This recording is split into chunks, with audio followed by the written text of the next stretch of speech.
Mütəxəssislər bəzi yağların sağlamlıq üçün təhlükə yaratdığını, bəzilərinin isə uzun ömür şansını artırdığını bildirirlər.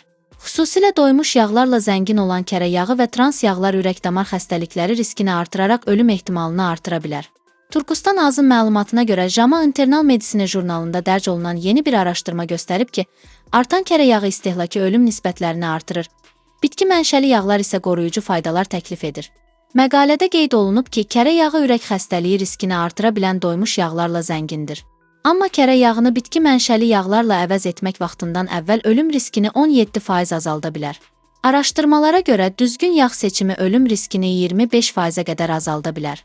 Həkimlər kərə yağı əvəzinə daha sağlam alternativlərdən istifadə etməyi tövsiyə edirlər. Zeytun yağı antioksidantlarla zəngindir, ürək sağlamlığını qoruyur. Avokado yağı faydalı yağ turşuları və vitamini mənbəyidir. Kətan toxumu yağı omega-3 ilə zəngin olub xolesterolu aşağı sala bilər. Fındıq və badam yağı ürək dostu yağlar arasında yer alır və sağlam yağ balansını qorumağa kömək edir. Mütəxəssislər doymuş yağlardan uzaq duraraq sağlam yağlara üstünlük verməyin ürək xəstəlikləri və başqa xroniki problemlərin qarşısını almağa kömək etdiyini bildirirlər. Sağlam qidalanma ilə uzun ömür şansını artırmaq mümkündür.